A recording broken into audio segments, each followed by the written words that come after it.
Excuse me,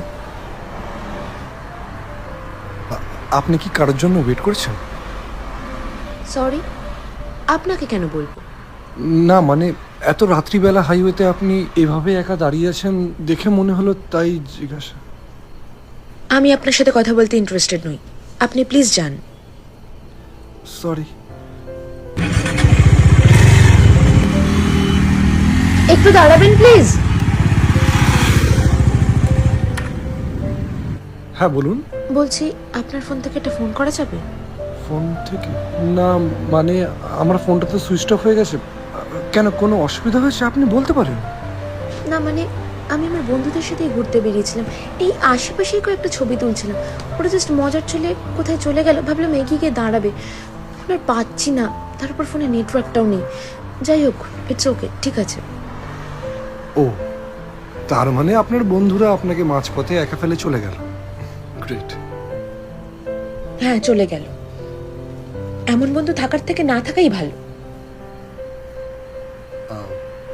তা এখন আপনি কি করবেন? বুঝতে পারছি না, চারপাশটা এত ফাঁকা, ভয় লাগছে। ঠিক আছে, আপনি যেখানে পৌঁছতে চান আমি আপনাকে সেখানে পৌঁছে দিতে পারি। আর আপনি যদি এখানে একা অপেক্ষা করতে চান আমি আপনার সাথে অপেক্ষাও করতে পারি।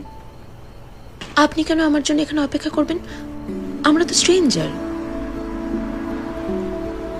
অনেক সময় আমরা ভুল রাস্তায় হারিয়ে যাওয়ার পরেও ঠিক মানুষের সঙ্গে দেখা হয়ে যায়। আর হ্যাঁ, সব স্ট্রেঞ্জাররা কিন্তু খারাপ হয় না।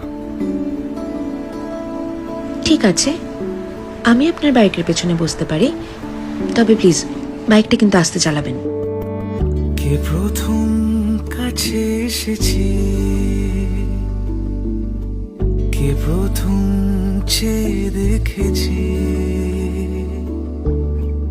কিছুতে পাই না ভেবে, কে প্রথম ভালোবেসেছে। তুমি